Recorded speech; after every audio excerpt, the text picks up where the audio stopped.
अब बात करते हैं चाइल्डहुड की। इससे पहले हमने पार्ट 1, पार्ट 2 में जो डिफरेंट जो डेवलपमेंट के स्टेजेस हैं वो बात किया था। अब बात करते हैं चाइल्डहुड की। इससे पहले इन्फेंसी की बात हुई थी, तो जाके वीडियो देख लेना, तब ये वीडियो समझ में आएगी। इन्फेंसी के बाद हम इसी चाइल्डहुड में इंटर करते हैं और ये लर्निंग, लैंग्वेज, थिंकिंग और पर्सनालिटी डेवलपमेंट की सबसे इम्पोर्टेंट स्टेजेस में से एक है। इस स्टेज में फिजिकल डेवलपमेंट, कॉग्निटिव डेवलपमेंट और सोशियो इमोशनल डेवलपमेंट तेजी से होता है। फिजिकल डेवलपमेंट में ये सबसे पहला डेवलपमेंट है कि एनसीईआरटी के अकॉर्डिंग चाइल्डहुड में डेवलपमेंट दो इंपॉर्टेंट ट्रेंड्स फॉलो करता है। सिफालोकॉडल ट्रेंड और प्रॉक्सी मोडिस्टल ट्रेंड। इस वर्ड को तोड़कर समझते हैं। सिफालो मतलब होता है हेड और कॉडल होता है टेल या फीट, यानी डेवलपमेंट हेड से फीट की तरफ होती है। हेड से फीट की तरफ। एग्जाम्पल, बेबी पहले हेड कंट्रोल करता है, उसके बाद शोल्डर्स, फिर आर्म्स, उसके बाद लेग्स और फाइनली वॉकिंग डेवलप होती है। और उसके बाद प्रॉक्सिमो डिस्टल ट्रेंड क्या होता है? अब ये दूसरा ट्रेंड है। प्रॉक्सिमो मतलब सेंटर, सेंटर और डिस्टल मतलब आउटसाइड, यानी डेवलपमेंट बॉडी के सेंटर से एक्सट्रीमिटीज की तरफ होते हैं। एग्जाम्पल, सेंटर से एक्सट्रीमिटीज की तरफ, मतलब ये अगर बॉडी का सेंटर है यहाँ से लेके ऐसे ऐसे। अब एग्जाम्पल देखें तो बेबी पहले पूरी आर्म मूव करता है, एक आर्म है ये मूव करता है, फिर बेबी बाद में उस फिंगर्स को कंट्रोल करना सीखता है। इसलिए पहले ब्रॉड मूवमेंट्स होते हैं, फिर प्रिसाइज मूवमेंट्स डेवलप होते हैं। अब बात करते हैं मोटर डेवलपमेंट के बारे में। चाइल्डहुड में मोटर स्किल्स भी इम्प्रूव होती हैं। एनसीईआरटी ने मोटर स्किल्स को दो पार्ट्स में डिवाइड किया है, ग्रॉस मोटर स्किल्स और fine motor skills.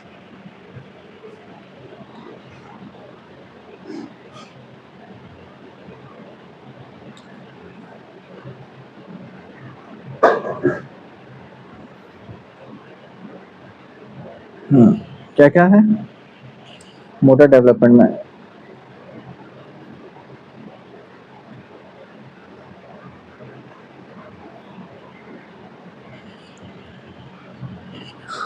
Gross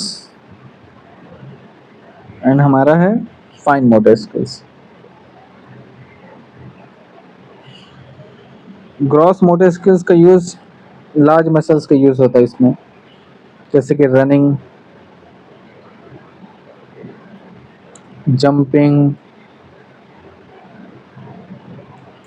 swimming, cycling, football. और फिर आता फाइन मोटर स्किल्स में स्मॉल मसल्स का यूज होता है, स्मॉल मसल्स का, जैसे कि राइटिंग के लिए जो अभी मैं लिख रहा हूँ, ड्राइंग के लिए, पेंटिंग के लिए, तो बटन लगाना है, शूलेस बांधना, ये सब फाइन मोटर स्किल्स में आता है।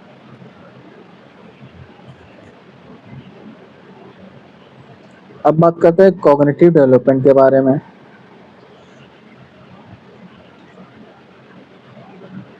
तो जीन पियाजे ने ये भी बताया था, इनके अकॉर्डिंग चाइल्डहुड में दो स्टेजेस आती है।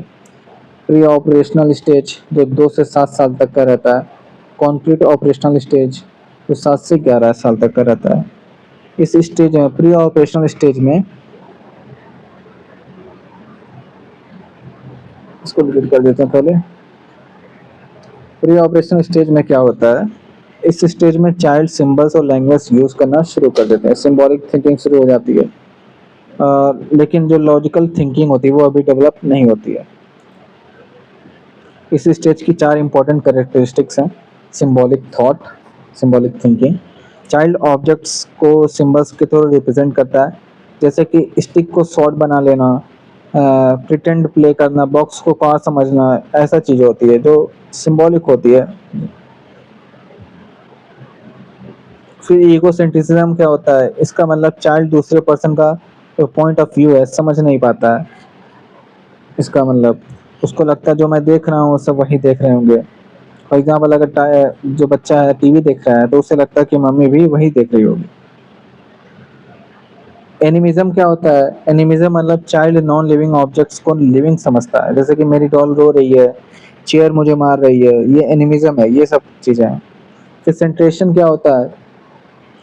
सेंट्रेशन मतलब जो बच्चा एक ही फीचर पर फोकस करता है, जैसे कि दो ग्लास में सेम जूस है, एक ग्लास लंबा है और एक छोटा है। चाइल्ड सोचेगा लंबे ग्लास में ज्यादा जूस है, क्योंकि वो सिर्फ हाइट देख रहा है। इसी को सेंट्रेशन कहते हैं। अब बात करते हैं कॉन्क्रीट ऑपरेशनल स्टेज की, जिसका ड्यूरेशन होता है 7 से 11 साल तक। अब चाइल्ड की थिंकिंग लॉजिकल होने लगती है इसमें। दो इम्पोर्टेंट कॉन्सेप्ट्स आते हैं, conservation conservation sorry conservation and reversibility. इसमें क्या होता है, कंजर्वेशन में चाइल्ड समझने लगता है कि शेप बदलने से क्वांटिटी नहीं बदलती। जैसे मिट्टी का बॉल बना दो या उससे लंबी रोप बना दो, रस्सी बना दो, क्वांटिटी सेम रहेगी। इसी अंडरस्टैंडिंग को कंजर्वेशन कहते हैं। ये कंजर्वेशन हो गया यहाँ पे। रिवर्सिबिलिटी क्या होती है? चाइल्ड मेंटली प्रोसेस को रिवर्स कर सकता है, जैसे कि 5 + 3 = 8, तो 8 - 3 = 5, ये रिवर्सिबिलिटी का कॉन्सेप्ट होता है। अब बात करते हैं सोशियो इमोशनल डेवलपमेंट की।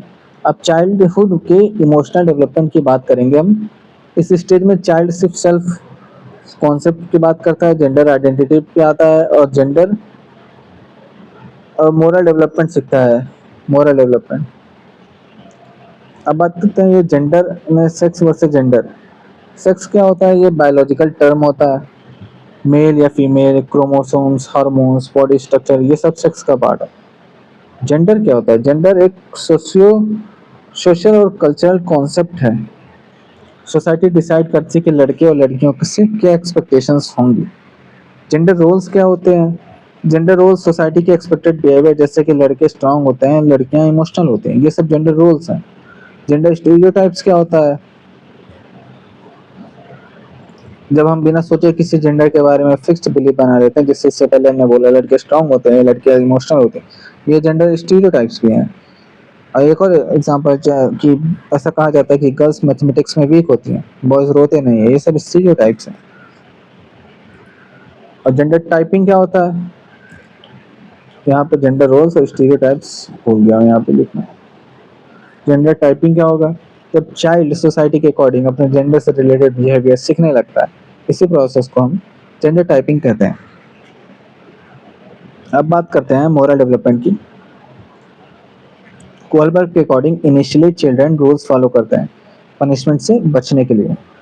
ये एक्सटर्नल अथॉरिटी होती है, जैसे जैसे एज बढ़ती है वो सोसाइटी के रूल्स को इंटरनलाइज कर लेते हैं, यानी उन्हें लगता है कि ये सही है, इसलिए फॉलो करना चाहते हैं। इसी प्रोसेस को मोरल डेवलपमेंट कहते हैं। अब बात करते हैं हम नेक्स्ट स्टेज की, एडोलसेंस स्टेज। ये भी सबसे इम्पोर्टेंट टॉपिक है और सबसे बड़ा टॉपिक है अपने इस चैप्टर का। एडोलसेंस का लैटिन वर्ड है एडोलेसेंस, इससे बना है, जिसका मतलब होता है टू ग्रो इनटू मैच्योरिटी। ये चाइल्डहुड और एडल्टहुड के बीच का ट्रांजिशन स्टेज है। इसी स्टेज में मैक्सिमम फिजिकल, मेंटल और इमोशनल चेंजेस आते हैं। और इसमें आते हैं physical development, cognitive development, socio emotional development. Physical development में सबसे पहला चेंज प्यूबर्टी का आता है इसमें। और प्यूबर्टी के बाद बॉडी रिप्रोडक्टिव मैच्योरिटी अचीव करती है। इसी स्टेज में रैपिड ग्रोथ स्पर्ट भी होता है। प्राइमरी सेक्स कैरेक्टरिस्टिक्स क्या होते हैं? ये डायरेक्टली रिप्रोडक्शन से रिलेटेड ऑर्गन्स होते हैं। सेकेंडरी सेक्स कैरेक्टरिस्टिक्स क्या होते हैं?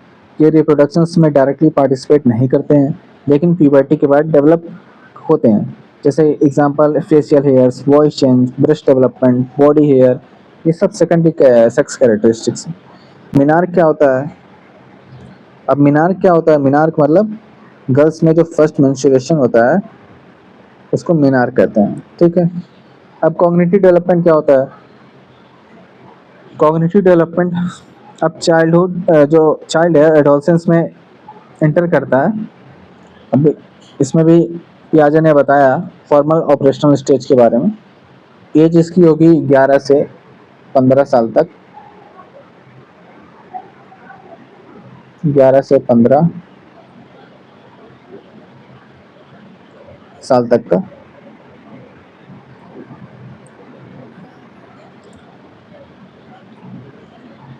अब थिंकिंग एब्स्ट्रैक्ट, लॉजिकल, साइंटिफिक और आइडियलिस्टिक हो जाती है इस स्टेज तक आते आते।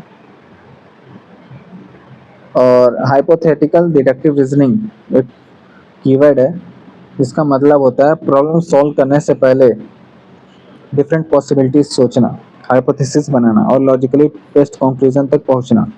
ये साइंटिफिक थिंकिंग का शुरुआत होता है। अब बात करते हैं कि ये डेविड एल्काइंस की थ्योरी क्या थी। एल्काइन ने एडोलसेंस को एक्सप्लेन करते हुए एक इंपॉर्टेंट कॉन्सेप्ट दिया था, एडोलसेंट ईगोसेंट्रिज्म। और ध्यान रहे ये पियाजे वाले चाइल्डहुड का ईगोसेंट्रिज्म से अलग है। ये एडोलसेंस को यहाँ एडोलसेंट को लगता है कि सब लोग उसी को देख रहे हैं और उसके बारे में सोच रहे हैं। इसके दो पार्ट्स होते हैं, इमेजिनरी ऑडियंस और पर्सनल फैबल। एडोलसेंस को लगता है हर पर्सन उसे ऑब्जर्व कर रहा है, जैसे सब मेरे हेयर स्टाइल को देख रहे हैं, सब मेरे पिंपल को नोटिस करेंगे। रियलिटी में ऐसा कुछ नहीं होता, लेकिन एडोलसेंट को ऐसा फील होता है। फिर पर्सनल फैबल में क्या होगा, इसमें टीनेजर को लगता है मैं सबसे अलग हूँ, मुझे कोई समझ ही नहीं सकता, मेरी जैसी प्रॉब्लम्स किसी और के पास नहीं है।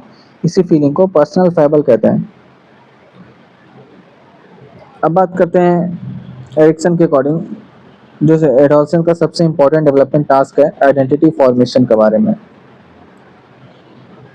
यानी मैं कौन हूँ, मेरी वैल्यूज क्या है, मेरा फ्यूचर गोल क्या है। अगर एडोलसेंट अपनी आइडेंटिटी डेवलप कर लेता है तो हेल्दी पर्सनालिटी डेवलप होती है। लेकिन अगर ये नहीं हो पाता है तो आइडेंटिटी कंफ्यूजन शुरू हो जाता है, रोल कंफ्यूजन हो जाता है। अब मेजर कंसर्न्स क्या है इसमें। एडोलसेंस अपॉर्चुनिटीज का पीरियड है, लेकिन कुछ चैलेंजेस भी होते हैं। डेलिंक्वेंसी मतलब क्या होता है, इसका मतलब होता है सोशली अनएक्सपेक्टेबल, अनएक्सेप्टेबल या क्रिमिनल बिहेवियर, जैसे कि stealing, violence, running away from home, vandalism. NCERT के according poor family support, negative peer group और आइडेंटिटी प्रॉब्लम्स इसके रीजंस हो सकते हैं। तो अभी हमने आइडेंटिटी फॉर्मेशन के बारे में बात की थी, इससे रिलेटेड भी ये होता है। सब्सटेंस अब्यूज क्या होता है, सब्सटेंस अब्यूज का मतलब होता है कि स्मोकिंग, अल्कोहल, ड्रग्स या किसी एडिक्टिव सब्सटेंस का मिसयूज। इसका रीजंस क्या हो सकते हैं, पीयर प्रेशर में आके, स्ट्रेस हो गया, क्यूरियोसिटी हो गया, डिप्रेशन हो गया। ईटिंग डिसऑर्डर क्या होता है, दो डिसऑर्डर्स याद रखते हैं, एनोरेक्सिया नर्वोसा। पर्सन्स को वेट गेन का बहुत ज़्यादा फियर होता है, इसलिए वो खाना अवॉइड करता है। इसको हम एनोरेक्सिया नर्वोसा कहते हैं। और इसमें रिजल्ट क्या होता है, स्टारवेशन, वीकनेस, वेट लॉस हो जाता है, भूख भूख से हम वो हो जाते हैं, मतलब हमारे अंदर जो हेल्थ होती है हमारी वो खराब हो जाती है। और फिर आता है बुलिमिया नर्वोसा। इसमें पर्सन बहुत ज़्यादा खाता है, उसके बाद खुद वॉमिटिंग करता है या लैक्सेटिव्स यूज करता है। इसको बिंज एंड पर्ज पैटर्न भी कहते हैं। फिर हम बात करते हैं एडल्टहुड में एंटर करते हैं। अब एडल्टहुड में नए रोल्स और रिस्पॉन्सिबिलिटीज आती हैं। अर्ली एडल्टहुड, इसमें इंपॉर्टेंट डेवलपमेंट टास्क जैसे कि career, jobs, marriage, parenthood, financial independence, यहाँ एडल्टहुड की फाउंडेशन बनती है। फिर मिडिल एडल्टहुड, इसमें इस स्टेज में हम ग्रेजुअली बॉडी में चेंजेस आने लगते हैं, जैसे grey hair, wrinkles, vision problems, hearing problems. Physical decline होना शुरू होता है, विजन में दिक्कत होगा, हेयर में दिक्कत होगा, लॉन्ग टर्म मेमोरी में दिक्कत होती है। फिर विजडम में इंक्रीमेंट होता है। Short term memory relatively stable रहती है, लेकिन कुछ long term memory task decline कर सकते हैं, लेकिन जो विजडम होती है वो इम्प्रूव हो जाती है। ओल्ड एज में क्या होता है, ये डेवलपमेंट का फाइनल स्टेज है। इस स्टेज में पर्सन को नए एडजस्टमेंट्स करने पड़ते हैं। मेजर चैलेंजेस क्या हैं इसमें, retirement, widowhood, health problems, reduce physical strength और चेंजिंग फैमिली रोल्स और लोनलीनेस होता है। ये सब कॉमन चैलेंज है।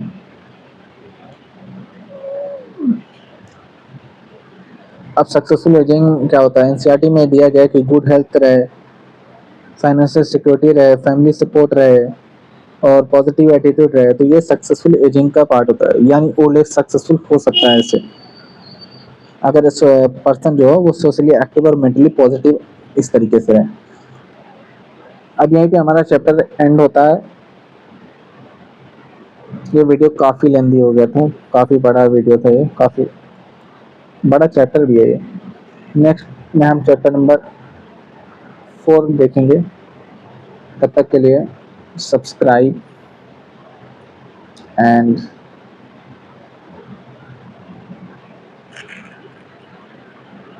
Comment your feedbacks.